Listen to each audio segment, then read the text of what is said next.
them come. This is their fate. All right. Welcome back to the House of Wolves podcast. I am your host, Deontay, here with my near and dear friends, Jalen and Josh. Today we got quite a bit to talk about. A lot of stuff happening, a lot of stuff going on. Forza coming to PS5, Kingdom Come Deliverance, making good on the PS5 Pro promise. Fantastic Four new trailer, graphics card selling out left and right. Battlefield finally getting a new entry, at least some form of fashion is coming in April. And then we also got some other stuff to talk about as well. But a lot going on, so it's going to be a good one. Stick around and enjoy.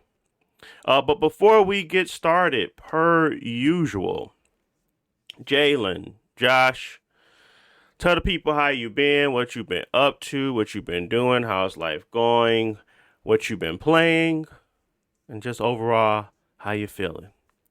Talk to the people.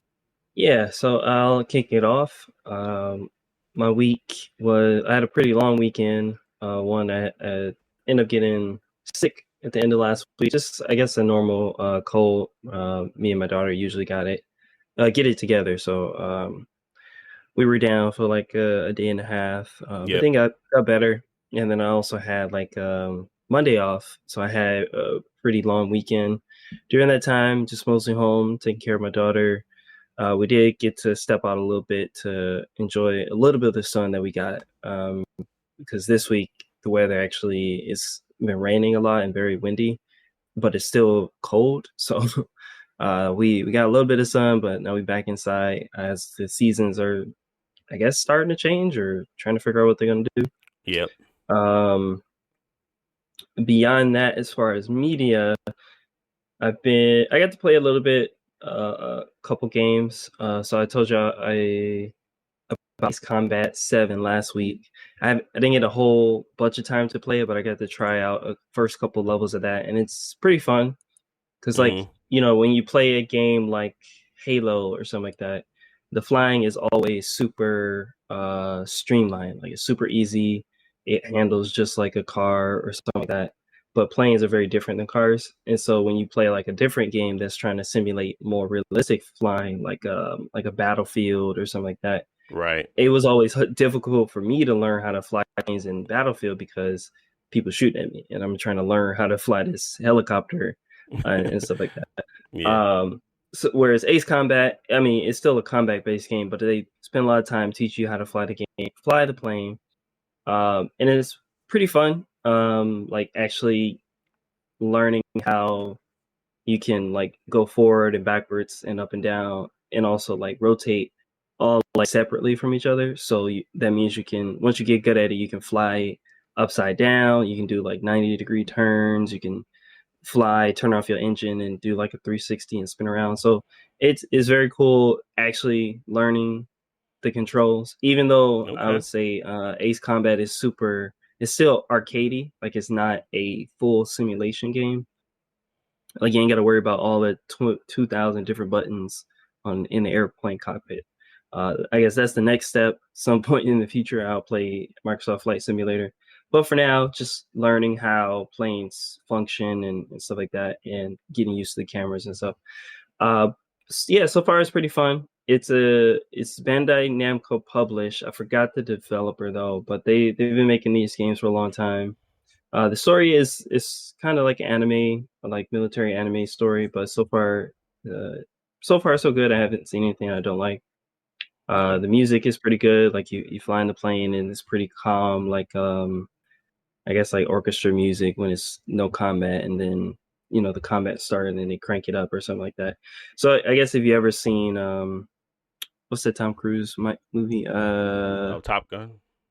Top Gun, yeah, that type of thing, where it goes from classical into like more action packed, or like not rock, but electric guitars and stuff like that. But music's pretty good, and graphically it looks really good. I think this is their first Unreal Engine 4 game back when it came out, but they were able to like The clouds look very good. Also, like the sunset hitting the clouds, hitting the water, hitting your plane. Everything looks perfect. And while you're doing the combat, it adds to the experience. You playing on So PC, overall, right? yeah, I'm playing it on PC, but Okay. it's on other stuff. It's been out for a while. I think it came out in like 2019. Yeah. Yeah, and it's got Okay. a fair bit of DLC. I haven't bought any of the DLC because I don't know the differences between planes. So I'm just stick So with what I got. it's playing related more so than anything, like not story stuff. Well, there's a story campaign where you have I'm talking characters. about the DLC.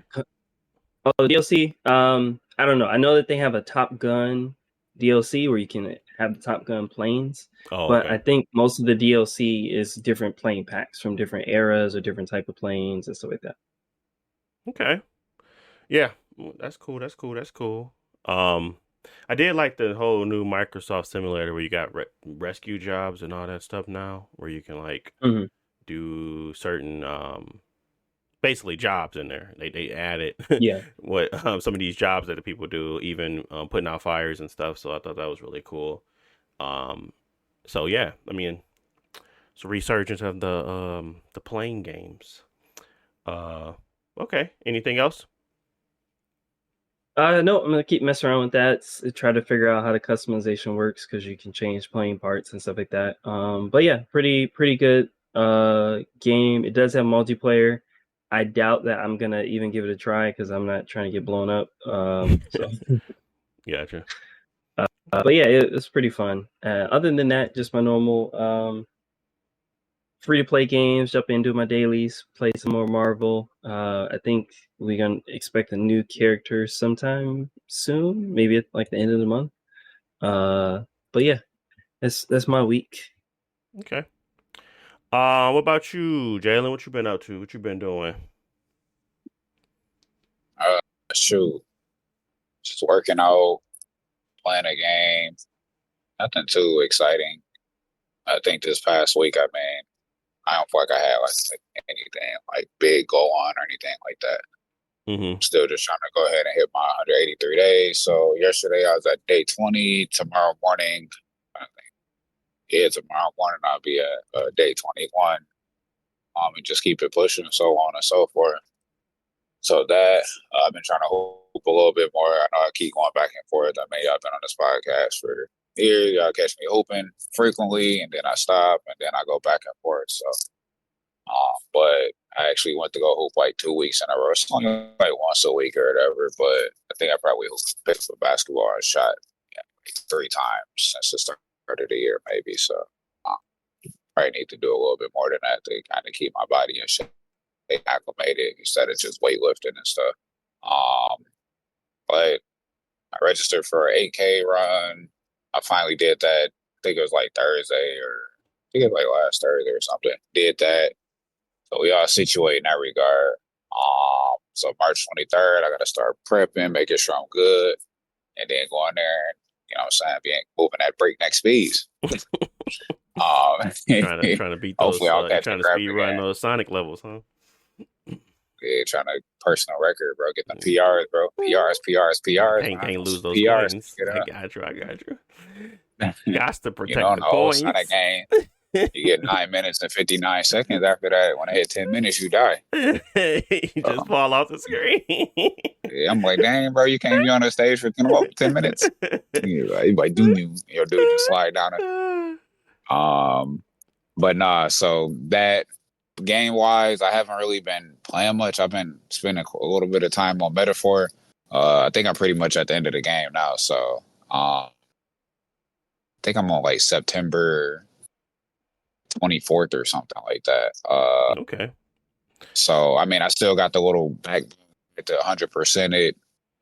Trying to follow it as closely as possible. It's funny because I be trying to do certain things on there, and I started following it a little bit later, and so I didn't probably use my time right in some places, Yeah. and so I was trying to hurry up and do all this stuff, but I didn't have enough time to. And then I scrolled down to one point. There's like, yeah, do this dungeon, but I'm like, and that dungeon ain't open. Then I seen I had to get somebody at rank 6 with a little confidant or little relationship thing with them.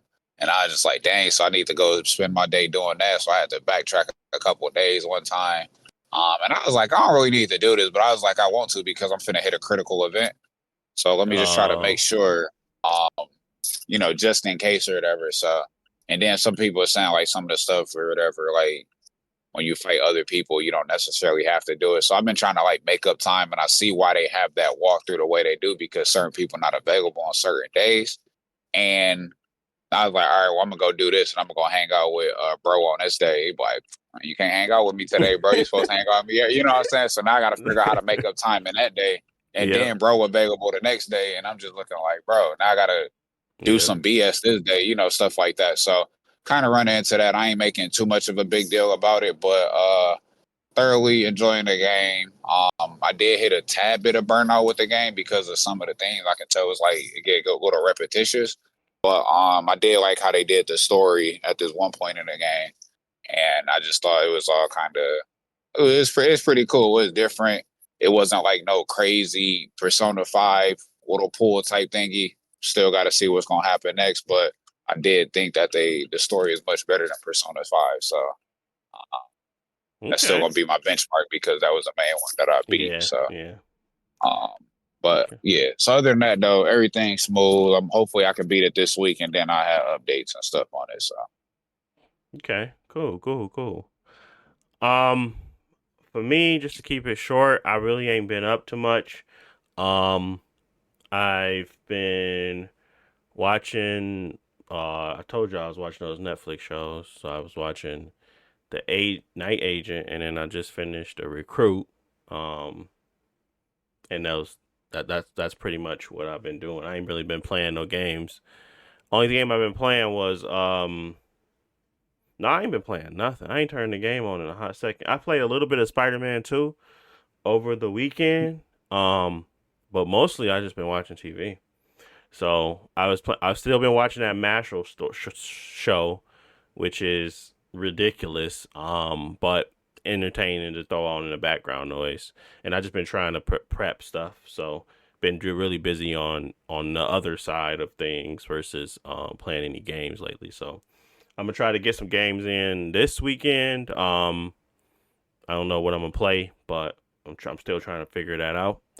I did buy Skull and Bones. It was $10. I was like, I might as well. Don't think I ever play it, but at the same time, I did play the beta. And I did play. I think I just played the beta. And it wasn't terrible, but it's just not the greatest ship fighting game.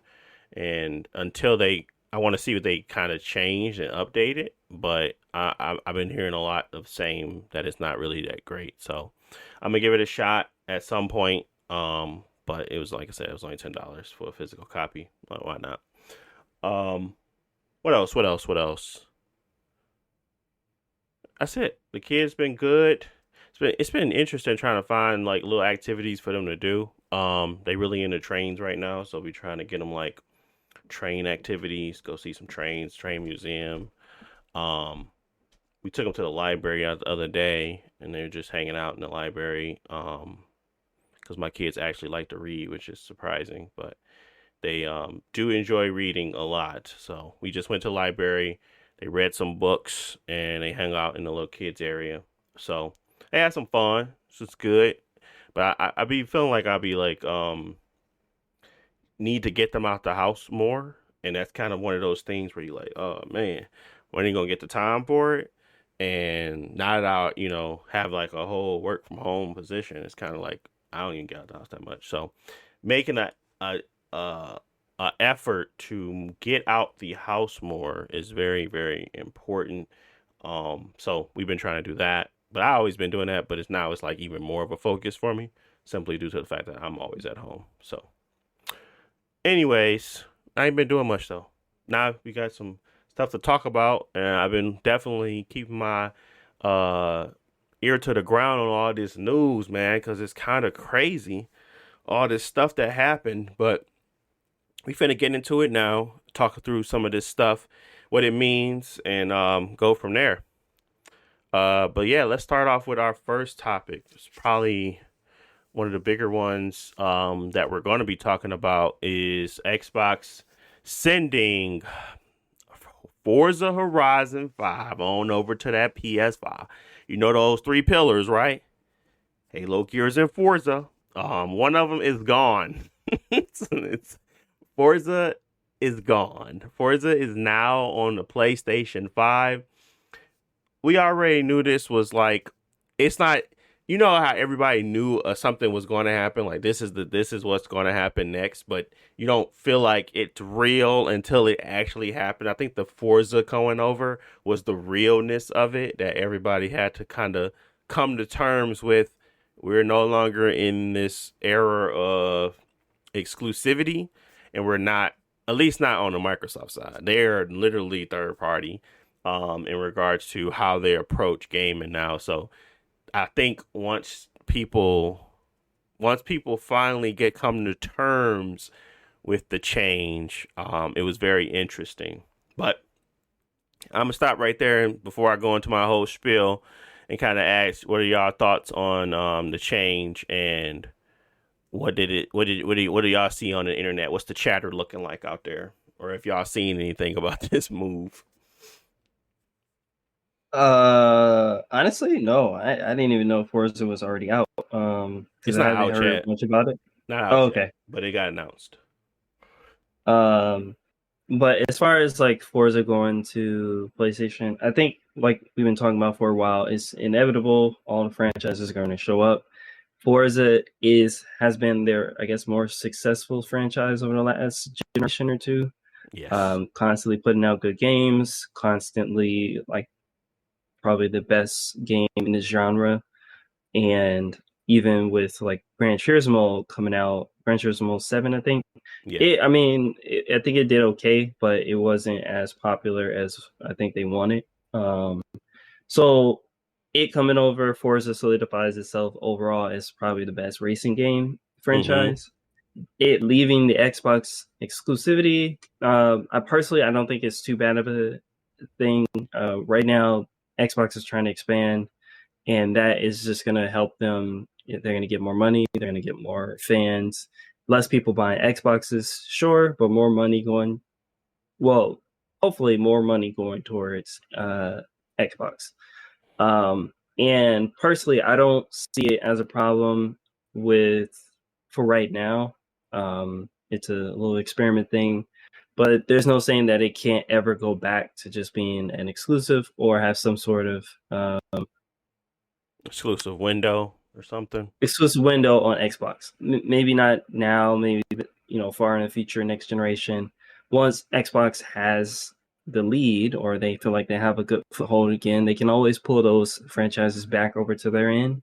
But right now they're playing in friendly waters. So yeah, I haven't seen too much about it. I think people are getting more used to it. But I think Sea of Thieves, I think they were saying is top selling PlayStation game when they came out, Yeah. or at least for a while. Yeah, so I expect to see the same thing with Forza. Yeah, as my expectation is that it's still going to do well. I think a lot of people are excited, even if they don't want to admit it, that they got another one of those type of games. Especially if you're big in racing, this is probably the biggest one, with the most probably the most active community, which is the really great. I mean, that's really where you'll kind of, these things live or die, is they where you want that community. And then they kind of announced um the additional Horizon realms. I don't know what that means, but it's kind of, I'm assuming it's just their mainstay of um multi-platform approach to the game now, where it's like it's going to have some type of unique, almost Fortnite-esque build to it, because it's called realms. So I'm assuming there's just a multitude of different maps and places you can go, but the engine itself isn't going to be doing much of a change as we continue on. I don't think it's going to be I don't think it's a point anymore for Forza Horizon 5. Forza Horizon to continue to restart people's progress. I think it might just be one of those things like Fortnite. You know what I mean? So I think that's what Realms is going to be. And I think Forza Horizon 5 going over to the PS5 is to kind of get people introduced to the idea of what Forza is. And then once that Realms comes out, that's what they're looking for. Xbox is also doing the same thing that, Sony is trying to look for, a live service game that feeds the masses and everybody wants to play and it's a big money machine because that's all they care about. But they're just doing it in a different way. Anything to add, Jalen? Nah, I ain't got nothing to add about Forza. So. Yeah. He waiting on Halo to be on PlayStation. Yeah, I heard they ain't gonna have no excuse. They got if it ain't free, I ain't playing it. I heard they ain't got no PlayStation will get free games. You pay for them. You said what? I said PlayStation don't get free games. You gotta go to GameStop, get your copy, or buy a digital. Yeah, and I ain't bought a game for PlayStation since. It's been a hot minute. I bought Shadow the Hedgehog. I bought Shadow Generations. I bought that. Oh yeah. Yeah, but other than that, I ain't even. Yeah. Well, they are saying that there's not that much of an audience for racing games. So I just think it's highly untrue. But the fact now is that at least they'll have another option of what they want to play and where they want to play it. I'm hoping for, and this is kind of going into the technical side of it, I'm hoping that they do have cross progression where you can sign into your Microsoft account and continue your progress, because I am interested in what the PS5 Pro port will look like, whether they do more ray tracing, whether they do I'm just looking for more ray tracing in the case. Basically, I always want to be where I can play it the best, and I don't. Honestly, I'm in a space again where I just don't feel like playing on PC. So the Pro being the most powerful of the consoles is kind of still like the go-to at this point for anything gaming related. So I'm just interested in seeing if they actually take advantage of the Pro. If they actually do decide to up the res, or like I said, up the ray tracing, or whatever they decide to do. I did play a lot of Forza on my Xbox. I don't expect them to let me license it over there unless I buy the game again. So I'm not expecting to have another copy of the game. Do not expect that if you're a Game Pass member, but it will be potentially for me to be able to have some cross progression or something of that nature. But again, that might get muddy too, because you got to buy the, well, matter of fact, it won't get muddy because the PS5 version will come with all the DLC, which is great. So, but yeah, that's kind of one of those pillars for Xbox. It's tough to see it go like that, but at the same time, I already knew that this is how this is supposed to work. This is how this is going to work in the future for them. I do hope that they have a plan on how they want to approach making their consoles, still, I don't know, desirable, because they are going to be shedding a lot of their ability to say, hey, we got exclusive games over here. We got things that they don't have. They have to now, substitute that for real value. And that real value is obviously going to be trying to come from Xbox Play Anywhere, from cross progression, from the actual features of the console. So quick resume, the backwards compatibility, but there really is, those things weren't selling your consoles today, so it really has to step up. Like I'm comfortable as a consumer today buying an Xbox simply due to the optimization of the console, the things that they have currently. But most people aren't. Most people aren't, because if they were already ready to buy it, they would have bought it today. So you shedding the thing that could potentially get people on your side, it does not bode well for the future state of your console. But maybe that's something that they're willing to sacrifice. I'm hoping that they do decide to put their all into their hardware. I'm hoping that they do come up with some innovative ways to make the gaming generations even longer. I want them to provide me ability to upgrade the graphics card. I want them to think outside the box, because that's what they should be thinking now, that they can't rely on exclusivity. That does hurt their ability to sell. Like, you can't, everybody can sell the same thing. It's like going to a bank. Everybody got a checking account. Everybody's going to have an ability to do online banking. It's very, what else do you provide? You're putting yourself in that space.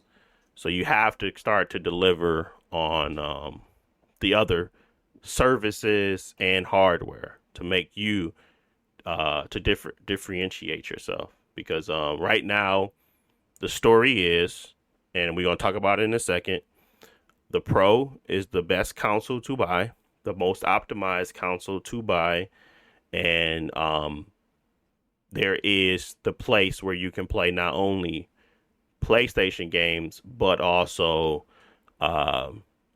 Xbox games now. So that's my take. That's my thoughts on it. I really don't have much else to say on it. I think that good for them to commit, but don't become a Sega either. I don't think that's what's going to happen. They got too much money, but it could be potentially a issue for them to kind of be able to still have that foothold in the household. Because if you don't have the household, it really is tough sometimes to kind of be beneficial, because I don't want them to start losing their ability to shape some of this stuff out here. I mean, obviously Microsoft is a huge company. They got money. They got the things to kind of make the best choices. It just seems as if this might be one of those things where they let off the gas too early. Same thing with phones. And they might not see the ripple effects of what their decision may have caused as of now. So we will see. But let's move on to the next thing I wanted to talk about, which was the Kingdom Come Deliverance 2. So a lot of reports coming out about this game being really good, being enjoyable, being fun. Before I move into why I wanted to actually bring up the Kingdom Come, did anybody play this game? Did anybody have interest in this game? Did anybody see any coverage of this game? 1 or 2, because this is 2. Honestly, never seen much about 1. Yeah, I remember seeing 1 when it came out. I haven't seen too much about 2, but I'm familiar with it. It's more of a not like an action RPG like Mass Effect, but not Mass Effect. What's the game? The Witcher, but it's a more realistic fantasy, not realistic like historical fiction. But you have a lot of high quality cutscenes like you do with The Witcher. There's a lot of role playing, and it's tries to have like I guess more tactile feeling combat. But yeah, it looks cool. Just personally, wasn't what I was interested in when the first one came out. So the second one I've been hearing is a big improvement, but I haven't seen what ways they improved it. Okay. Yeah, something I read an article or a comment basically saying that this game is what Bethesda would have turned into if they didn't want to go mainstream, and that turned me off immediately because I don't even like Bethesda games, but also the fact that Bethesda games were even worse back then, or at least even more granular in that case. It just didn't sit well with me. I did watch a review, still wasn't interested. Unfortunately, it's not the type of game that I would play. Just not that type of gamer per se. The game it isn't like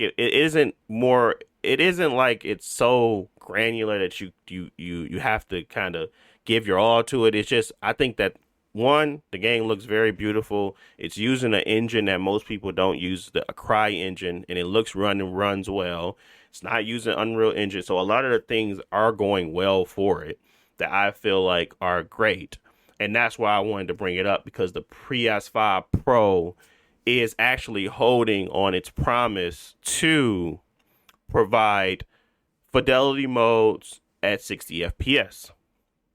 Now, as you all know me, 60 FPS is the goal. I don't need to go above it. Only time I need to go above it is in like shooters, and those have been able to hit 120 FPS on consoles for a very long time, especially the ones that are more mainstream. So I never had a need to feel as if I needed to go above 60 on like small games or AAA games or games that are more so single player or whatever. So when I saw that, obviously that's good for the purple. That's validation for the purchase. For a lot of people, when it comes to new games coming out that are greatly optimized, that will be able to provide you fidelity modes with the higher frame rate. Because on the other two consoles, the PS5 and the PS5 Pro, the PS5 and the Xbox Series X, they are at 60, and then they have the fidelity at 30 FPS. And they have a much lower resolution when it comes to that 60 FPS mode that they implemented. So that's, like I said, validating what you bought and what the promise was. How many of these do you think it takes? Because right now I feel like I'm validating my purchase. I don't hate my PS5 Pro.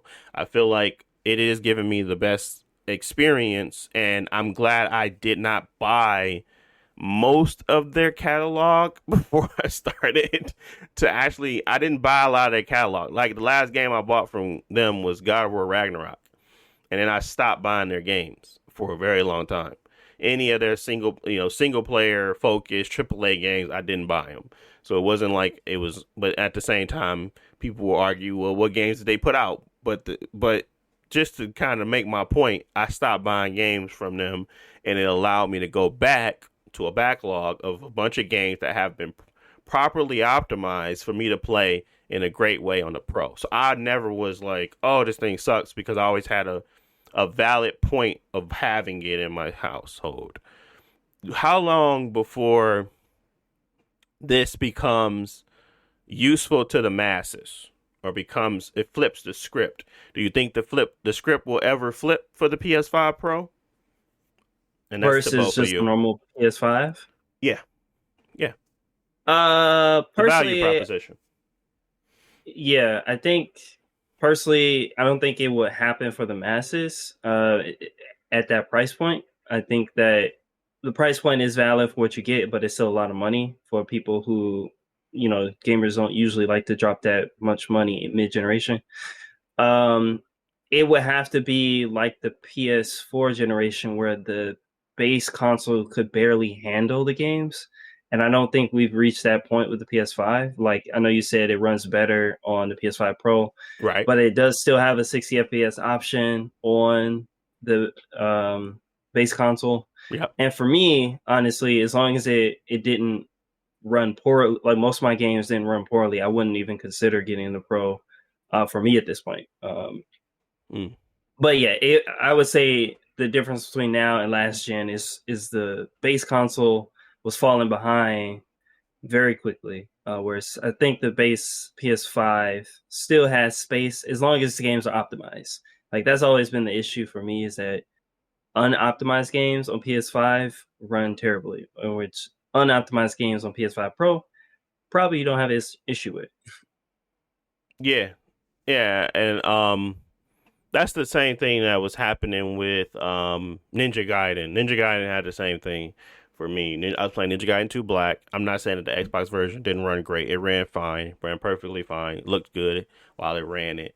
But when you look at the PS5 Pro version, obviously it's just a higher resolution. That isn't enough for me to kind of be like, oh, but me looking at the visuals of like people's comparisons, I can clearly see a significant difference in some fidelity mode and the performance mode. And it did not just include a resolution bump, it included ray tracing, it included better, more background detail, clarity, and like more I guess it was just like when I'm looking at it, I can clearly see where the cuts were based on, and it hit that 60 FPS mode. And then you just have your fidelity mode at 30 FPS, and that 30 FPS fidelity mode looks very similar to that 60 FPS 30 fidelity mode on the PS5 Pro. So there's a difference in my, I guess, where I gauge what the Pro is really doing. Because if I'm looking at Ninja Gaiden 2 and I'm looking at Ninja Gaiden 2 on PS5 Pro, I don't really care about the difference because the difference isn't that meaningful. The difference is like very, very close and similar enough, and free or Game Pass subscription based, and buying a whole new copy is always going to have the trump card there.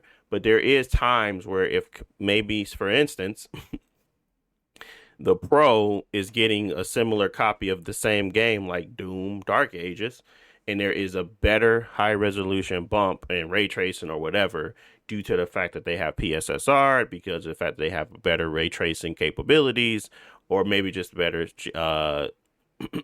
GPU. Those types of differences is where it becomes, okay, maybe I pick it up on this then, because I still know it's going to be properly optimized for both consoles. And that's really the goal. Like, I take the PC out of it simply because when I booted up Ninja Gaiden 2 on my PC, I had stutter issues. I had I had problems, and I just like, bro, I don't need this. I don't really need to go through this on the PC. Even though it fixed it not that long after, it just was like, it's very, very inconvenient for me to have to deal with these types of problems, locking it to 60 FPS, looking up what's causing issues when I don't necessarily need to do it. So optimize wise is a big factor when it comes to what I'm buying my games on. And the Pro being optimized on the in the console space, reason why it's still they're still the biggest place to play games because of that optimization. I'm going to go for the one that I guess kind of has the ability to provide a better experience. And now that we may be seeing a crossover approach from Xbox, I do think that could become the place to play console games, especially when you're getting both. You don't have to worry about PlayStation you're not being able to play a PlayStation game because you got the console, and you're not gonna be worried about the Xbox games because you got the console that Xbox is sending their games to anyway. So when I talk through Kingdom Come and Deliverance, I do keep that perspective, and I'm not saying that gotta change y'all opinion, but I do think it's gonna change a lot of others, where it becomes a thing where if they're not doing, like I said, going back to my point about if they're not doing the right things to differentiate themselves to the point where Sony can't keep up with them anyway, it does become a problem. If you got a better machine out there today, obviously big games are coming out this year, Doom, Grand Theft Auto, Ninja Gaiden 4, all these games are still going to be coming over to that Xbox. You got Indiana Jones coming pretty soon, what that optimization looks like. So that story is going to start painting itself. I'm just trying to let the how many times that had to happen before that PS5 Pro becomes more enticing than the Xbox Series X. No, I think that's valid, but I think Xbox has already lost the power narrative for the first year of this generation. Like, nobody is buying the Xbox version for power. They're buying the Xbox version because they got the Xbox version, or it's on Game Pass. That's where I think it's at. I think the PS5 Pro is just mostly. So there are a lot of people that have both, but I'll put it this way: if you already have for PS5 Pro, you have to. I'm sorry, if you already have PS5, the battle is convincing people to upgrade to the Pro. And I think as long as they're happy with the performance on the base console, they're not going to switch. But it just depends, because I've seen a lot of games from PlayStation that are exclusive, like Rise of Ronin or Final Fantasy. They were only targeting one console, and it still came out with poor performance. And other games, like directly from PlayStation, always have good performance. So it's kind of, I don't know, it's in a weird space where there are outliers that definitely run better on the Pro. Yeah. But if I'm going to buy a console for Doom, the Dark Ages, let's say I don't have any console, Doom Dark Ages, if I buy a PS5 discounted and Doom, I'm going to have a good experience because it's going to be optimized, it's going to run well. Or I can spend the extra couple $100 to get the Pro, but it's not going to benefit for Doom. And, it's not necessarily going to benefit for something else. Like, yeah, it's going to be higher resolution, but I don't think most people are buying it just for extra pixels. Like, they're going to buy it for better performance overall. Yeah, So I think I the don't know. Yeah, Series S to the Series X has a better proposition than the Pro than the PS5 to the Pro. Absolutely, I do. I think that the Series S to the Series X is the better case and proposition for someone that's out there shopping and want to upgrade than it is going from the PS5 to the PS5 Pro. I do also understand that the Game Pass is a very highly and favorable thing, and you get your games for a lower tier. You do get to be able to play a lot of the games, or Ninja Gaiden 4 and Ninja Gaiden 2 and just Doom Dark Ages. Like you're buying for over 5 games in a year. It's best to play it on there because you're going to save a lot more money, and you're also going to get access to a bunch of other stuff. I'm just saying that the optics of what is the best way to play this said game, and I understand that I felt like most of the time people felt like they were the same. I didn't think people felt like the PS5 was stronger than the PlayStation, than the Xbox, but maybe that was the case. Maybe that was how they felt. That stuff being like minimal differences of 1%, that's not enough when it comes to purely just, getting the experience that most people are seeking now, like 60 FPS. I think that is the true defining factor between the two. Like, if I'm going to be able to get 60 most of the time on the games I'm playing on here, I'm more than happy to do that than having to deal with VRR and not having that it's almost just good enough. You know what I'm saying? Like that almost just good enough might get irritating for some people that can afford the change. But agreeing that the Series S having only a 30 FPS mode and then being able to boost up to where the Xbox Series X, I feel like that is the difference, and that's the best case for if you're like really trying to get the value out of your money. You now have access to backwards compatibility. You have access to disc backwards compatibility and all that good jazz too. So it's just like, I do see the value there, but I also can see it from the other end of someone coming in thinking, okay, if I'm buying a PS5 now and I got these games and I want to play these games or these certain things, that value proposition might be a beneficial thing for them. And I don't want to berate the point too much, but basically the Pro is the best at this point. So I don't know. I think that is a lot to kind of chew on, and I think that they have obviously had to think of this. They already knew that the Pro was coming. They kind of didn't care.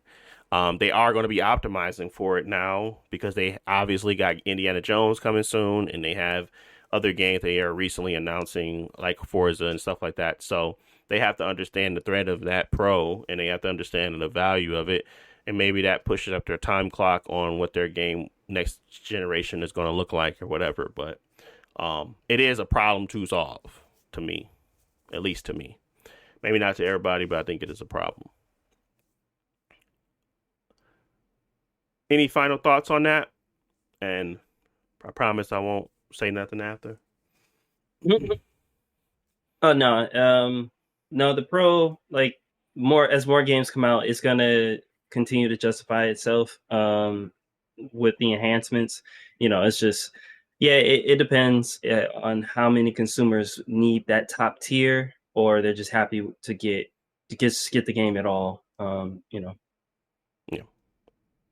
Okay.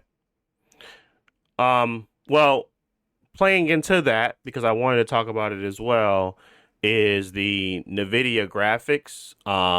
And basically those graphics cards being sold out.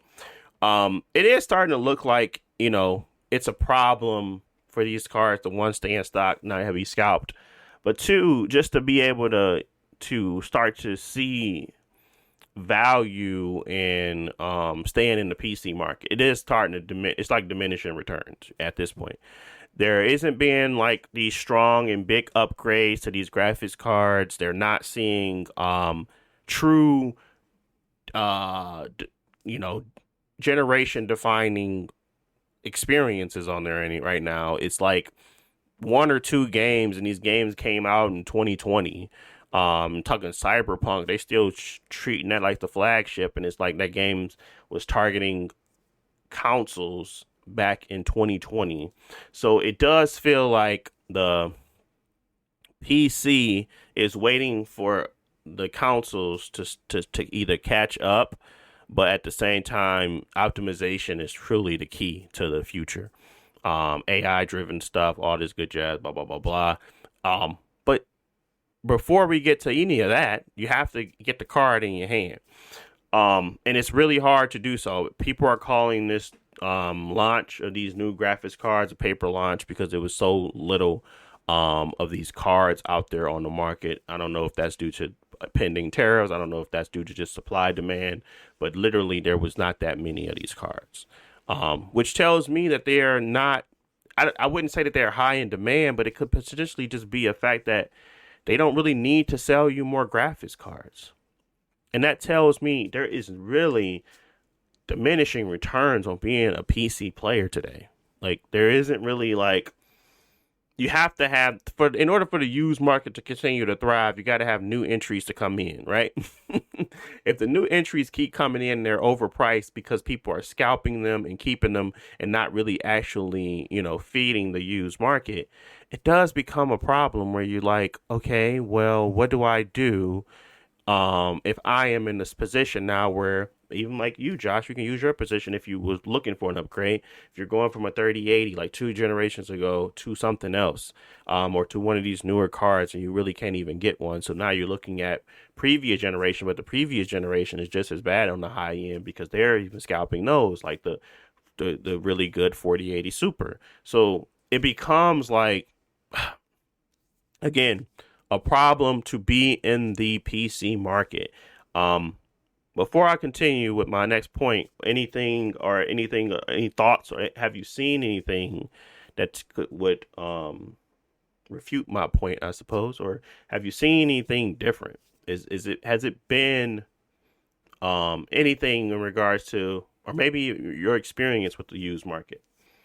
What have y'all been seeing out there? I think the issue is that for me, the issue starts with Nvidia, just because I don't think they have any incentive to mass produce the cars. Like they Right. obviously they're making them, but they don't have to overproduce them to meet demand. Like they're always gonna sell out.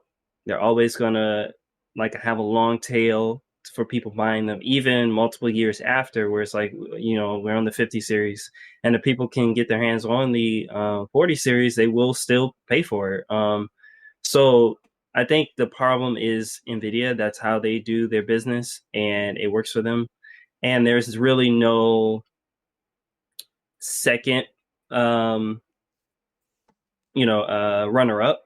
Yeah. Like the Ryzen cards, like they're not bad, but I think that the generations have split so much that like me as an Nvidia user, I'm not even going to consider a Ryzen card just because I would lose so much jumping over it. I might gain in some areas, but I would lose in other areas. So I might as well not even bother. Mm-hmm. And so if that continues to be the trend, we're just going to see more of this from Nvidia. The cars going to be overpriced, in which the benefit used to be that they were competitively priced, but now they're overpriced.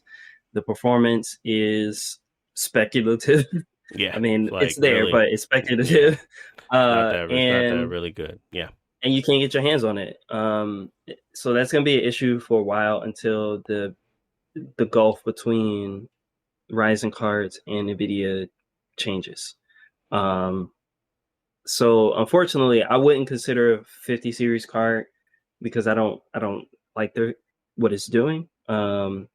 Like technology wise, but also like it's going to be a struggle to even get one. So if I were ever needed to upgrade my car, there was some sort of issue, something broke, I would just try my best to get a 40 series, because if at a cheaper price point I can get it, it would still offer a huge leap over what I have now while not overspending for the 50 series. So yeah, and with Nvidia, they make so many cards that we're gonna get some new cards next year probably. Uh, it's not that big of a deal for I guess people not to be able to get it, but yeah, they're always gonna sell out just because Nvidia doesn't make enough. Yeah.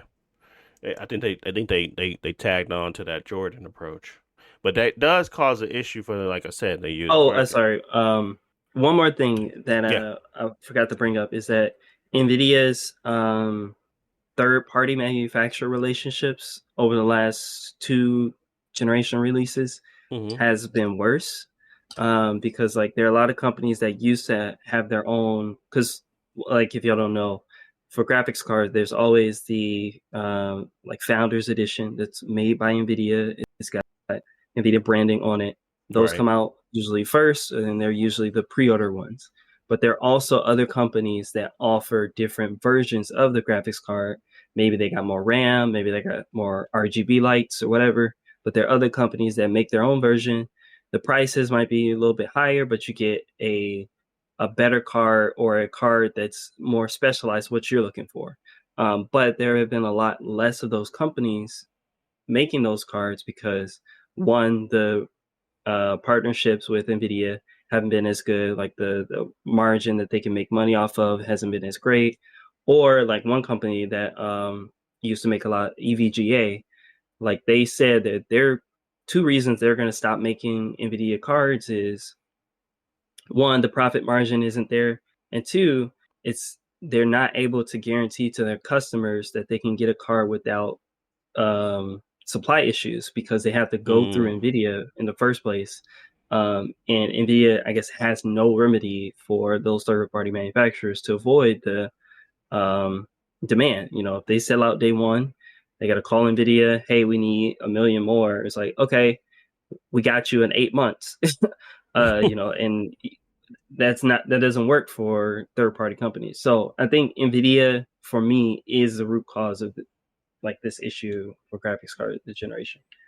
Yeah, I guess competition is needed. You can't have a conglomerate, and I think that is really the bigger problem here is that AMD cards are now even being sourced and like scalped because the higher end, at least the most recent one, the 7900 XTX, what I got in my machine, is being price hiked as well. It wasn't like that before. It's now in the 1600 range when that card was selling for 800 not too long ago because of how crazy it's become to get some of these Nvidia cards. So I do think their approach and not mass producing them and not actually providing enough is a problematic because it does create pent up demand that kind of trickles out to the rest of the market in a bad way. So I do not like that approach. I don't think that this is the greatest way to kind of make sure your cards sell well. And I know that's maybe not the case for what they're trying to do or the approach they're trying to take. It could be just like I said, supply issues, but at the same time, you're supposed to know how the demand is supposed. You're supposed to look at those trends. You're not supposed to just wing it and, like I said, do a paper launch. So they definitely need to be held accountable for what they're kind of what they're doing to the market. But to me, this is a great opportunity for AMD to provide. Um, and I understand that most of these cards are on the higher end. Most people don't even use these type of cards. Most people use the lower end cards like the 5070 and the ones that are not even that 7900 XT. I believe it's like even lower than that. But there's the level of card that is being used. But what that does to me, what it tells me, is that there is truly value in these consoles, and especially a pro version, because like you're really close. Some of these experience, obviously, they're being optimized for consoles anyway. They're the bigger market, so when I hear people get upset about like maybe the cost of a pro, I understand it at times because you could do a lot more with a PC. But man, is it not becoming tougher and tougher to even get to a level past of what a PS5 can produce or a PS5 Pro can produce without having to shell out an arm and a leg? Like, there's a reason why it's like nobody could say you can build your own PS5 yet because it is difficult for the cost, especially with the optimization portion of it. I just feel like there's no amount of money you can spend to make sure that your games are optimized at the level of consoles. Now, granted, that has been dwindling over the last couple of years, with games not coming out and being in a proper state. But I take my chances more right now on the console than I ever would on the PC day one. You saw what happened with Spider-Man 2. I just feel like I don't know if they're intentionally trying to drag the PC like that, like make it worse, make it seem like it's worse than it is. But the marketing is beautiful. They can do that. They can definitely not do well on their ports and then make it feel like there is no real reason to want to play their games on the PC. And the problem isn't that it's just like console games being ported over. It's most games that's being on this console on these things. Like sometimes they just don't work well. And that's the problem. That sometimes they have stutter and they just don't work that great. And it's a problem. So to me, this does nothing but validate more that maybe there is a combination approach to all of this, and the value of having the ability to cross progression and pick and choose where you want to play, because it just forces these companies to do better. Like companies that make games, companies that make hardware, software, driver support. I feel like it just all makes it, if you got choice and you're not just pigeonholed into a certain like company, and you don't feel like you just have that mandate of being stuck on something, I just feel like it's so much more better for the consumer than it could ever be for these companies. Like these companies are doing the things they want to do because they can get away with it. I seen even someone talking about how gen over gen, they just keep diminishing returns on these graphics cards to the point where we were so upset with the last gen and how they tried to initially do I think they tried to name the 4070 or 4080 or something like that. I don't remember exactly what happened, but basically they had to pull it off the shelves. They basically didn't launch it and they had to come back with something better. And they did do that, but then they did the same thing this time and nobody cared because of all these, AI enhancements, all this blase, and they dropped the price a couple hundred. Like that tells me that they know that they can get away with it, or at least they can, manipulate their approach to get away with it. So I really just think we need to hold them accountable. That's really what my point is with this message, is kind of like holding NVIDIA responsible for what they're doing to the PC market. Because is it helping everything else look better? Yes, but at the same time, the reason why they're thinking that they can do this stuff is because they can get away with it. They have a monopoly on like the higher end right now, and the competition is becoming worse and worse. So that's where it feels as if we need to kind of like, there's something there needs to be some type of intervention here. Not no sure what that is, but it doesn't feel great where path we're going down. But that's pretty much what I wanted to say on that topic. Is there anything to add before we move on the graphics cards? Josh, yeah, I know. Yeah, the only other thing is that also I think that with PCs, the generations are not as clear because like new cards for like Nvidia will come out every 3 years or so. But that's not necessarily, I guess, the upgrade path that most people will take. Like they'll hold on to the card for like 6 or 7, depending on how good the card is or something like that. But yeah, I think that these launches are not good. But I wonder on Nvidia's side, what's their upgrade path that internally they expect people to take? Because like you said, most people are not going to buy these cards day one. Is this bad press now, early prep for 3 years down the line, where in the 60 series has a bad launch, so now everybody is buying the 50 series? I'm curious of how they plan this stuff out long term. It seemed like they just waiting for the parts to get cheaper, and then they'll just add more supply. Like I could see them going back to, but that doesn't, like maybe they go back and redo some 4090s right now, but they got the 5070s out there, but they don't really want to sell those. Well, they could always, like take some old great. cars, rename it. Yeah, and that's what I feel like they did with that 50, with the 5080. Because it's such similar that all they did was add more AI stuff, but at the same time, it's like I'm talking about rasterized performance. I'm talking about the base performance.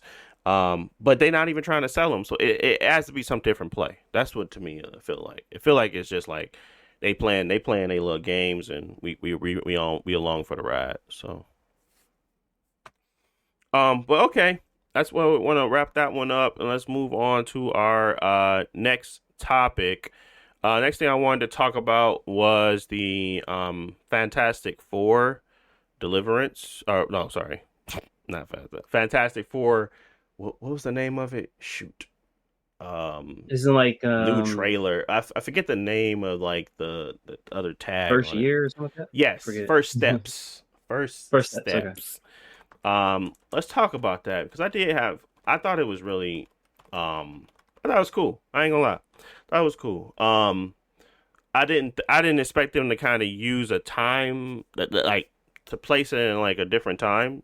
Um the way that it looks is kind of giving like 70s and probably a little bit earlier than that, 60s Mm-hmm.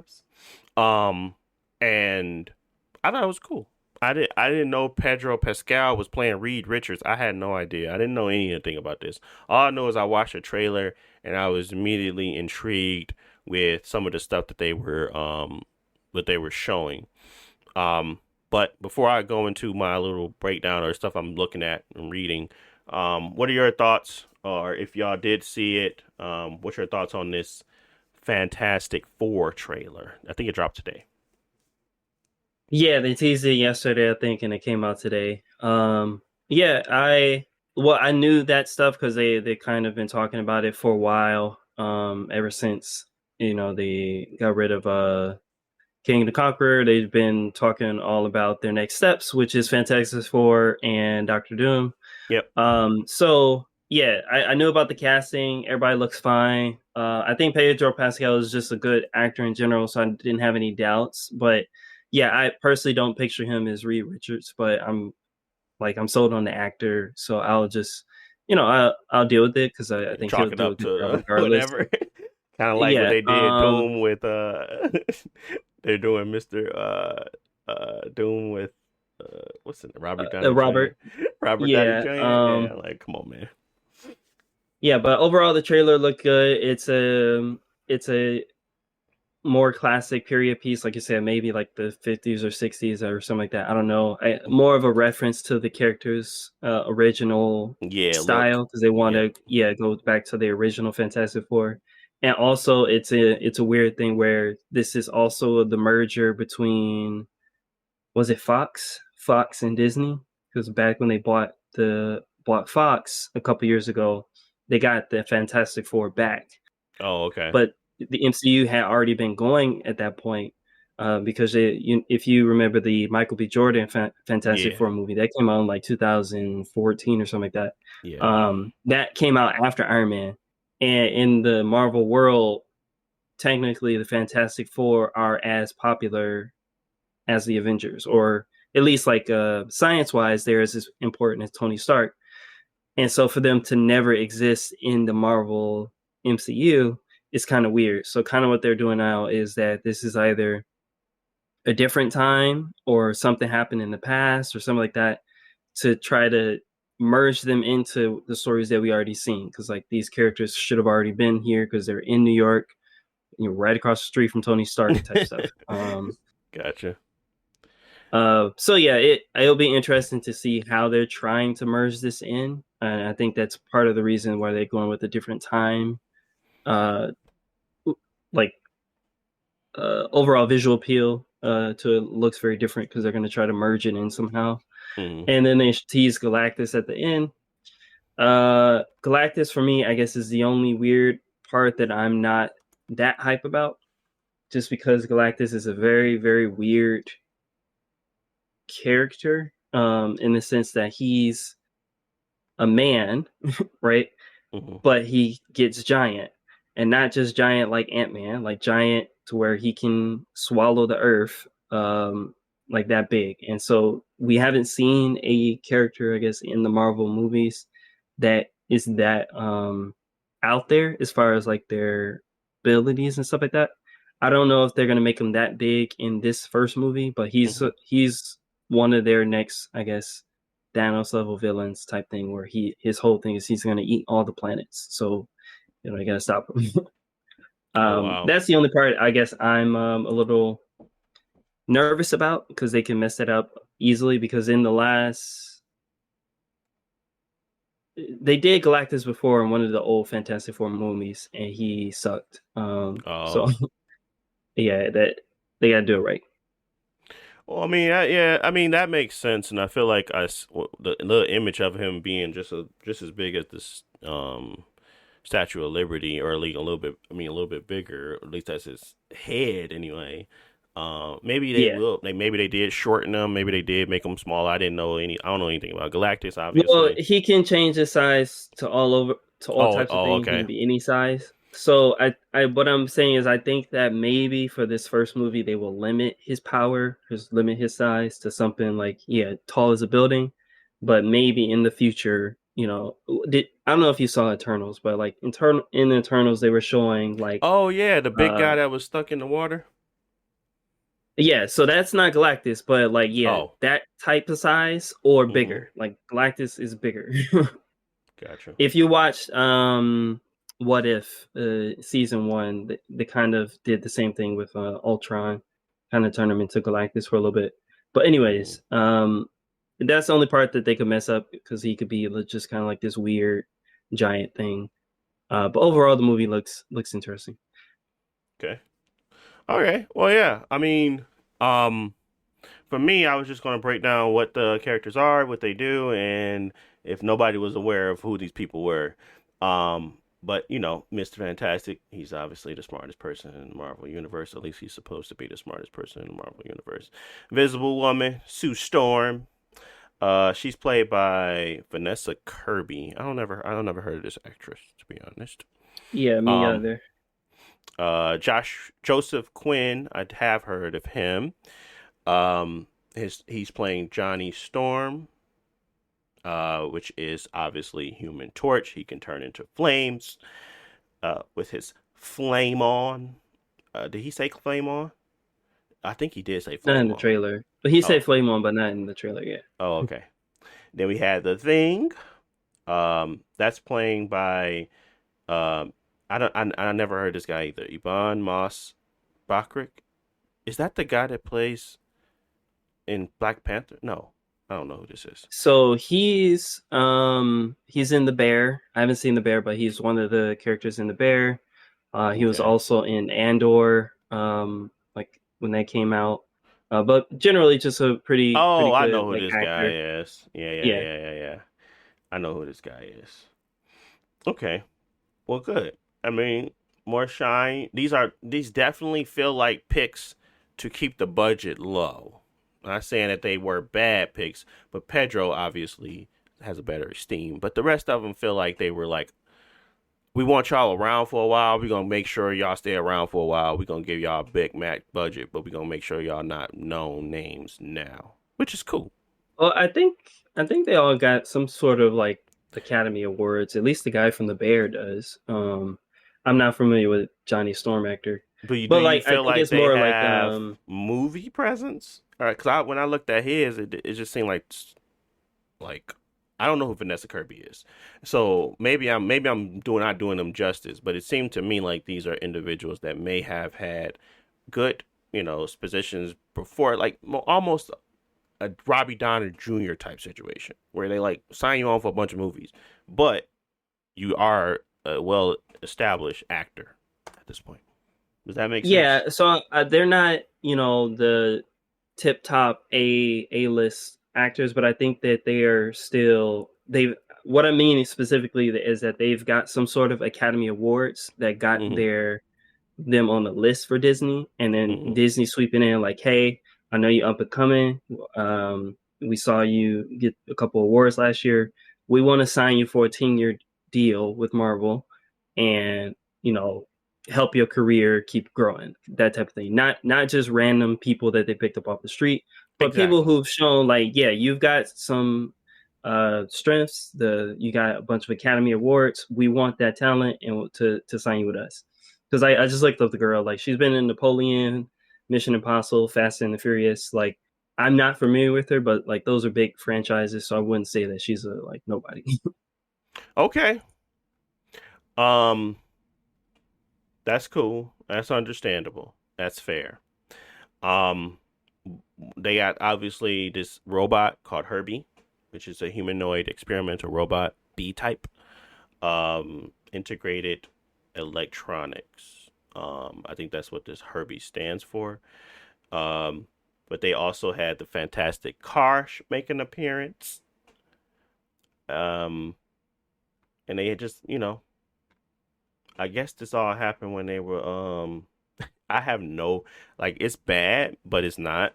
That I have no experience with this like their story, how they got their powers or whatever. It's cool because that gives me a better experience when I go in and I check it out. But Yeah, obviously they y'all went to haven't seen the space. old one? I seen it, but I don't remember it. Oh, okay. One of those things. Um, but yeah, okay. I thought Yeah, I that hope it's overall it looked good though. To me, it looked yeah, good. overall it looks interesting because personally I'm not that big of a fan of the Fantastic Four like Mm-hmm. individual characters. Like I was surprised when they brought them to Marvel Rivals and they're actually fun. Mm-hmm. So yeah, hopefully they make their movie portrayals interesting. Because my issue with like the old movies is yeah, the movies were also not that great, but Johnny Storm, he's interesting. Mr. Fantastic, he's kind of weird. Susan Storm, she kind of just is invisible for most of the movie or like trying to put up barriers. And then the thing, he never really gets shine because like he's strong and he can like fight the Hulk, but in the movies he's never really got any ability to like show off. So Right. hopefully they make them all like cool, so Yeah. we care about them in the future. How many was it only one Fantastic Four movie or was it two of them? I feel like there was one as a Silver Surfer. I thought it was Yeah, it's two. three Fantastic Four movies. Okay. It was the first one that came out, and they fought Doctor Doom, and I forget the actor. He was a popular TV actor at the time, but he was pretty good overall. It was all right. That was like early 2000s. Then they did the Silver Surfer movie that Jalen mentioned. That one kind of sucked, and Galactus was in there. And he wasn't a man; he was a cloud, and so they kind of like fought a cloud. And then they did the reboot with Michael B. Jordan, where he was Johnny Storm, and people was mad because like why he black, how he Mm. related to them and stuff like that. He was in it end up being one of them was adopted or something like that. But anyways, that movie sucked because it was just wasn't good. Uh, and so now this is the fourth Fantastic Four movie in our like lifetime, I guess. Yeah. So, yeah, Jessica Alba being old girl is was definitely an interesting choice. I don't even know how these people originally looked. All I can remember is the people that played them the first time, and that was with the thing and everything, and then the Silver Surfer movie, blase blase. But to me, this one looks like a lot better in regards to just depiction and understanding the source material, if that makes sense. Mhm. So, Yeah, I think them going for the original like style helps instead of trying to especially with the translate source it material, yeah, the into feel of it and like nostalgic of it, yeah, yeah, instead of trying to translate it into modern like style and they got, modern clothes, just Fantastic Four. It's going back to like a classic style and that kind of works. Kind of I guess what James Gunn wants to do with Superman where it's yeah, it's going for a more classic look so it feels different and completely different from like Zack Snyder stuff. yeah. I think we're starting to disassociate with the movies because we feel as if they're not as out there as they used to be. Because now a Marvel movie or a movie about these superheroes are very common. So a change in the formula and going back to an historic or more different time, making Marvel superhero movies period pieces might be the move. Might actually be the next wave. You know what I'm saying? Yeah, I mean it worked for Loki, so I It think worked that for that might be. WandaVision. Oh yeah, So yeah. I think that those are great things, and we're looking forward to seeing it. For sure. So okay, that was definitely, definitely a good to see. Let's move on to our next topic here, which is going to be the Elden Ring NightReign beta. Are we looking forward to this? I want to ask that first. Are we looking forward to it? Jalen, are you looking forward to more Elden Ring? It seemed like an interesting, you know what I'm saying, buy. So, man, I'm going to see what they got to offer and maybe I'll pick it up. So, Mhm.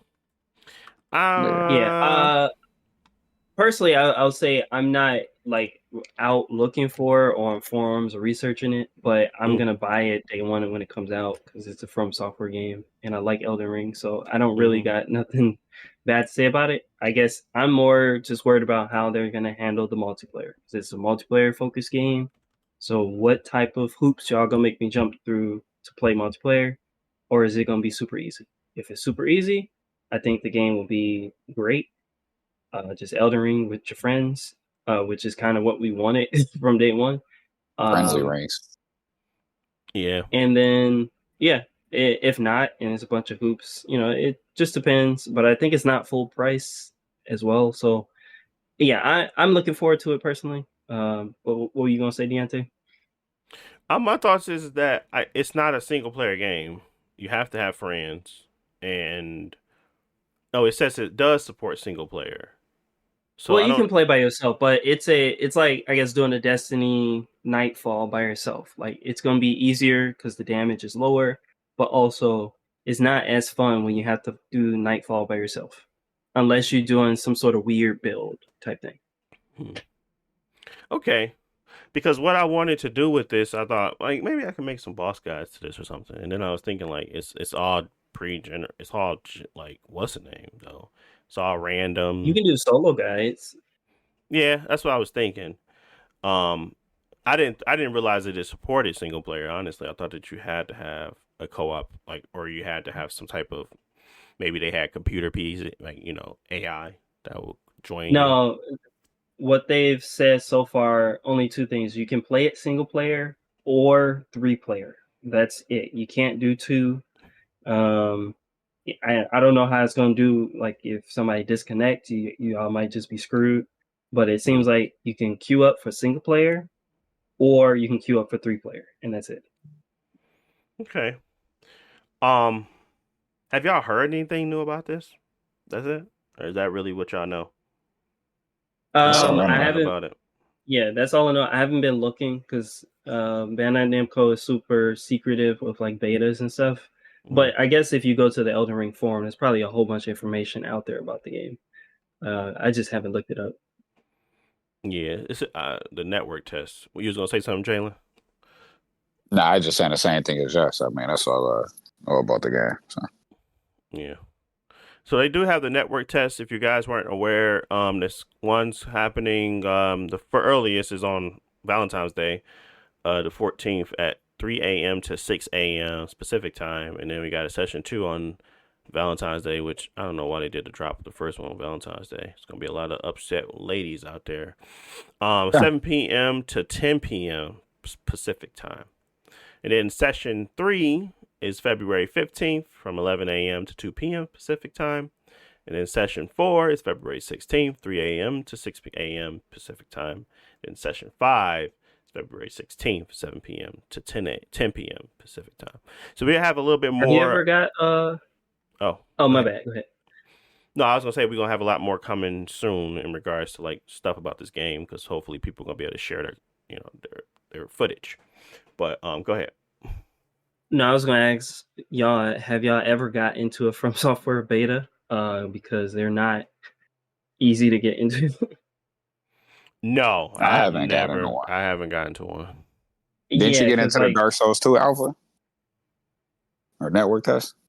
I was Um. able to download it because usually what they do is like, yeah, they'll send you an email, they'll let you download the client on your console, but the actual spaces and during that time that they don't advertise is, let's say you show up for Valentine's Day, they only got 1,000 spaces available online at the same time. So 10,000 people download it, only 1,000 people can play during 3 a.m. to 6 a.m. So you gotta hope that you stay in the queue, somebody gonna get off, and then you get put in the game. But anytime I've ever downloaded a From Software beta, it's been like that, where I got the beta, I'm waiting in queue, the time ran out, and you already know it's the middle of the night because they're trying to do it at some weird time. And so I never got to play it. But it'd be stuff on there where people fight and they don't want to show you the boss, so they make the boss invisible. You get to see his move, but you only get to see what he looked like. So it's just Really? super secretive. Yeah, that's what they did in Bloodborne. Father Gascoigne, I think. No, it was the Bloodstar Beast. No, Cleric Beast. On the bridge, you fight the big wolf thing. In the beta, they made him a secret boss, and he was invisible. You can still fight him, and you can still beat him if you was good enough. But he was invisible because they didn't want you to see what he looked like. Oh, wow. Okay. So these network tests are really just for networking. They don't really want you to try anything out, but it's a beta. Yeah, Interesting. they literally super secretive about everything going on. But So these that's are why I was surprised that it was coming so soon. like rinse repeated bosses, right? Or are they new ones? I thought they was all rinse repeat. There are new bosses. There are Elden Okay. Ring bosses, and there are Dark Souls bosses. So some of the bosses are old. They might have to update them to new mechanics or something like that. So you got to test them out. The Elden Ring bosses should be pretty normal, just recycle. But there are new bosses. Like they showed off that three-headed dog thing. That's like one of the third day bosses or something like that. Okay. Fusion Souls. Fusion Souls. That's what it is. They just was like, we got some assets laying around.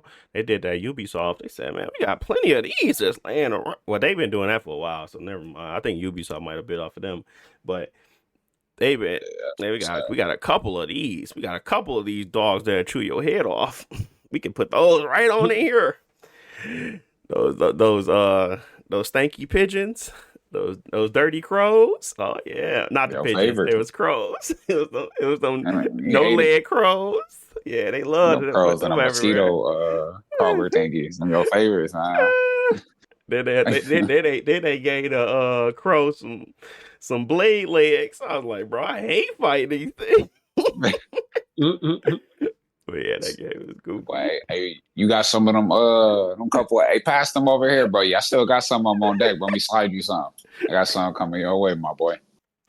Yeah. Slide me some of them old assets, boy. Yeah.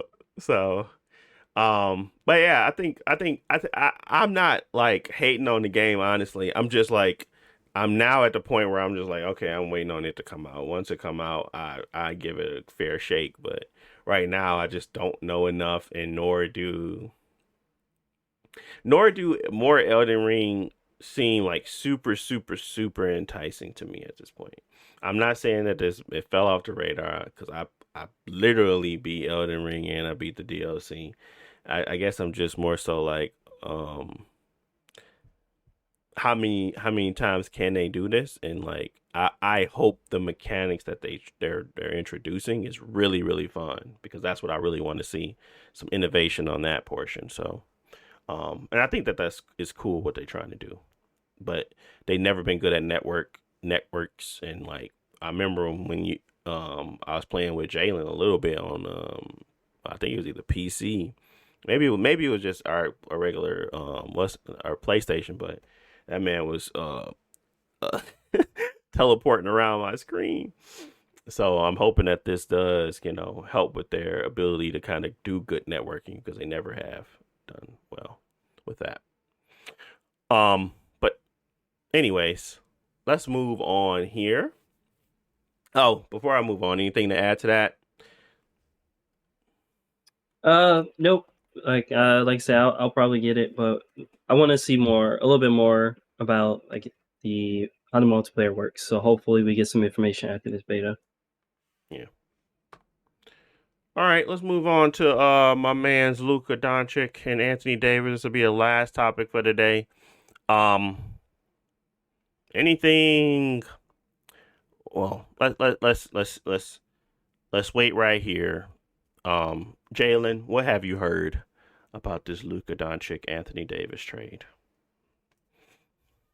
Honestly, I ain't really looking into it too much. I was kind of looking at like a lot of the headlines and a couple of things, or a couple of the headlines, some of the discussions online, and talking to some people in person.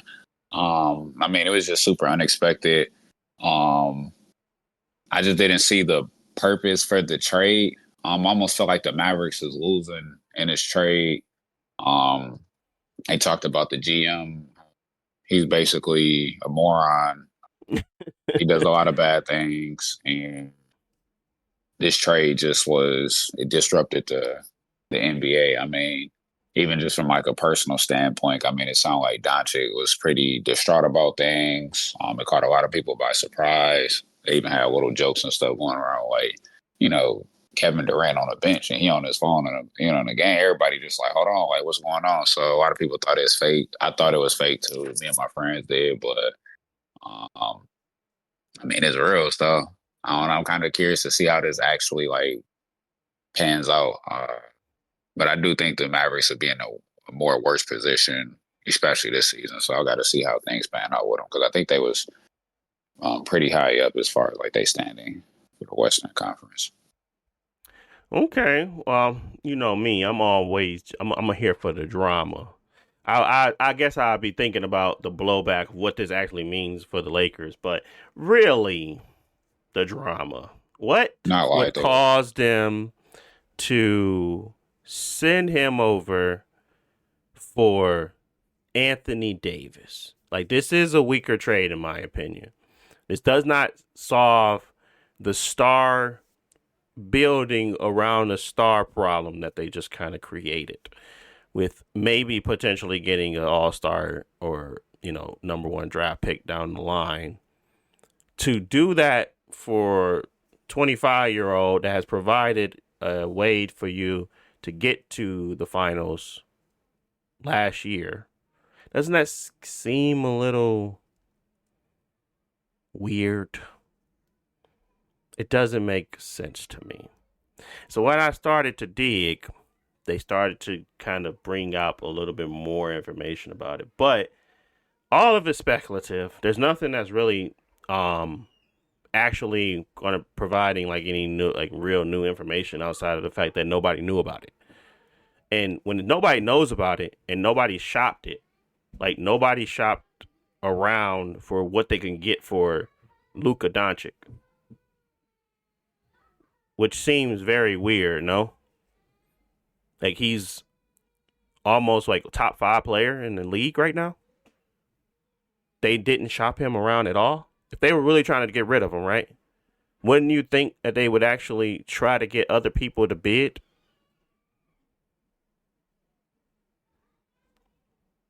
I mean, yeah, in my head, that's what would have happened. I mean, it'd be speculation. They trying to see what they can get if they trying to free up some cap, but just whatever it might be. But I mean, But nah, none of this that. was a Laker, and they reached out to the Lakers. It just, and not only just reached out to the Lakers, they reached out to Davis, that kind of always has some form of injuries, and he's 35. He's 10 years older than Luka.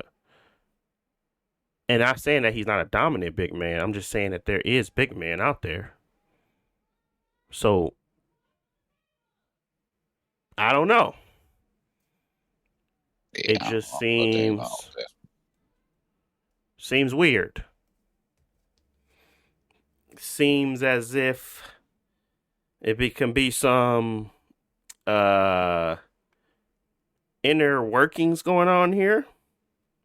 Inner can be some. It just doesn't feel right. Yeah, It something seems as that they, I don't know. It just seems as if this was a rushed thing. This was something that they needed to get done quickly, and the only thing that I can think of is if maybe somebody did something wrong, said something wrong, that this could potentially be some weird blowback in the future. Because I'm not buying the fact that they said that we just didn't feel like he was the player to build a team around, and we wanted to get rid of him because he was a little overweight. That don't make no sense. That's their statement. Their statement was that. I think some of that is true. I mean, if you watch him play, like I don't know, man. I ain't believe it's gonna win with him, bro. He is. You didn't believe in the Luka? No, I mean he's good, but he's a defensive liability. He's slow and he's ball dominant. He's not going to be somebody that you get the ball to and they're going to make a decisive play within, 10 seconds. Or he can shoot good, and I mean he can probably take those shots and stuff. But Luka's going to need some time to set up his shot. He's not going to just come down the court. Woo. Prime example, like, all right, what T-Mac did back against the Spurs. It was like 11 and 3 seconds or something. Luka's not going to do that. Like, yeah. You're not going to get that from him. So when I was watching the finals and stuff, I'm like, hey, he need to put up a bucket. Like, right now, hold on, I got to set up, and which is cool. He can play in his own rhythm, which is a talent itself. But again, that style of play it's not gonna. You got to be able to change speeds and speed up and knowing when to slow down and things like that. When it's a crunch time and you still playing at that same pace, it might not work. And I'm not gonna say that like he does that 100% of the time, but every time I see him play, and I don't watch it too frequently, it's the same thing. I adore that he can play at his pace, but when it comes time crunch time, hey, we need to put the ball in the cup. Like it's not gonna happen as efficiently. So anytime I watch the Mavericks and I know they down and they need something decisive, he's not the person that they're gonna, or he wouldn't be the ideal person. But I'm not saying that's not to disprove your point, but that's just to say that, that could be another aspect of it, whether it's masked or whether it's the main point or not. So. Yeah. Well. Oh man, I ain't even get your take. Nah, I feel like, that's very true. I feel like there could be multiple things. To me, not shop around tells me that there is something else. There is something that they definitely. that maybe the Lakers know, or maybe the Lakers are okay with taking on, that maybe the Dallas wanted to reach out in regards to. I don't know why it was the Laker deal. Like, it doesn't make sense that you could probably get a lot of things for Luka Doncic right now. Like I said, he's a top 5 player. I don't think that they put Anthony Davis in that same category right now. So I would be shopping around Anthony Edwards. Like, if I'm thinking of like, oh, what do I want to do? Maybe somebody that's a little bit more dominant. Maybe somebody that's really positioned to succeed. Maybe not happy right now. Obviously, I wouldn't be trading them for no Jimmy Butler. But I'm thinking of to people that I could potentially get that would be more, sufficient for my needs at this point in time. And I don't know if it's big man and AD is the goal. Same thing happened with the Timberwolves when they traded off Cat, and I just felt like that was a bad move too. I just felt like it was a lot of these weird moves happening lately, but this was the biggest weird one, and it felt like it was more collusion between the Lakers and something happening. Maybe they didn't want him to pay him this money that he's gonna get but it just doesn't make sense. None of it makes sense. So it's a lot of rumors going around. But what I can say, he sells seats. He for sure is gonna sell more seats than AD. So yeah. It just seems like it's a weird time to be a basketball fan at this, for sure. I did want to throw in one last topic because I forgot all about it. But how you feel, man? MultiVersus. You want me to pull out a number for him, man? How you feeling about that MultiVersus? Because I for sure forgot about it. But I need to make sure I get the what's that, top 500 Finn to tell me how he truly feel about that time wasted on that MultiVersus. Yeah. You gotta you remember my stupid statement? I said they gonna be bigger than what? Bigger as what? Bigger than who? I hit me with the Drake. They hit me with the Drake. As big as the what? I was like, Super Smash? I said, not this. I said, those words coming back to haunt me, bro. As big as the but Talk to me. If y'all don't know, y'all would go back to the old podcast. I said MultiVersus twice. I said this MultiVersus could, if they did, have as much pool or at least get as big as Smash. Not true. Should never said it. But Sakurai just I think opened they. his mouth. I think Like they him just. I think regretting they mess up their own formula, to be honest. And so it's not. I take the I take the L, but I feel like they accelerated it a lot. So, but talk to me, Jalen. Talk to me, Man, man. What? How you feeling, man? Retired? Gone too soon? Is it a what, gone gone too too soon? soon situation? Gone Or too soon. forcefully retired?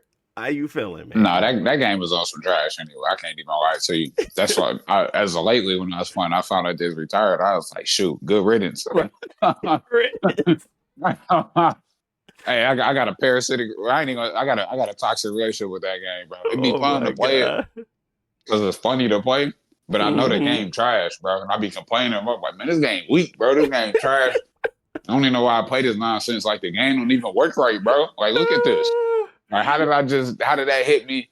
What it? And then, I'm not talking about, man. You know, people be like, bro, how did that hit me? This and a third. I'm talking about stupid stuff happening like Call of Duty where you get shot behind the wall. I'm like, bro, the game isn't functioning properly, bro. Like I just swung and hit, bro, and it ain't connect. What is going Right, on right, here? right, It'd be a lot of moments. I'm like, what's going on here, bro? Like, right. so I mean, I don't really care. Like I said, man, that game will give you an aneurysm. Um, so if they're not helping the game and fixing it and stuff like that, I don't need to take no more of my time, and it can just go bye bye. I mean, it Yeah. ain't like I'm gaining nothing from it. It's people that play that game way too hard, like other games, and they try way too hard in that game, bro. So they can take that game away, and hopefully people will stop messaging me about get good, bro. I'm like, bro, relax, man. Relax. You really Uh, pulled up your app to come find me on a different platform yeah. just so you can send me a message. Like, relax, bro. It's okay. Man, you still gonna So, play it to the end? You know you can play it on offline mode. You gonna play it up to the end? heck no. I'm playing offline mode on that game, bro. I play a little bit of it. I keep playing it a little bit, but I mean, I ain't, like I said, it's a funny game where me and my friend, can fellowship on it and stuff and just laugh, but it ain't like, hey, man, I'm mad. MultiVersus is gone. I'm like, man, get rid of that game. Fact, gonna take care of it, bro. Y'all need no child left behind, bro. What you talking about? Man, so are we now back at the point of trying to put some pressure on Smash to do the right thing and get some good net code? Is that where we at? No, we gave up on that drain way back, probably back in when Ultimate came out. They still ain't do a range right now, man. Oh my god. Man, Well, they partner with Nvidia. They're gonna give us some multi-frame network generation. yeah, they gonna be able to do some rollback with the multi frames or something, man. Nintendo ain't gonna do it, but Nvidia got you. But no, Yeah, it's yes sir, yes sir. Over All, with, boy. all them frames coming in at you, coming in hot. Yeah, man. I was so like, dang. I was like, man, not putting, especially when you put time into something. But it's at the same time, you just having fun. It wasn't like that big deal.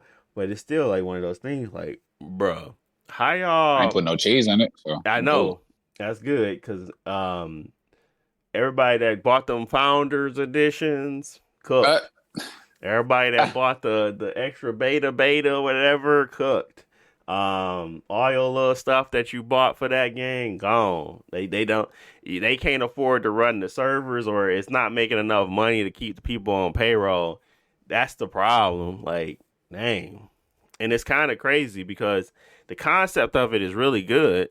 It's just I felt like maybe nah, because free is what made people want to play it. So I don't really know how they could have it had a pivoted. lot of issues. Like they lost momentum with the Yeah, first beta, then they took it offline. It came back and it still had issues, and so it lost its audience by I guess not really capitalizing on the beta popularity.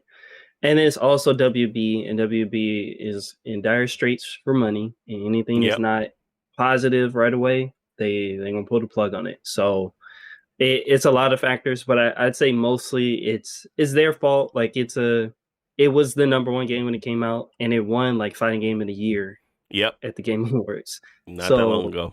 The hype was there. It's just they weren't ready for it, and that hurt them in the end. Because it's not like they got competition. It's just if people wanted that style of game, they would have stuck with it. But they weren't able to keep that audience, and that's all.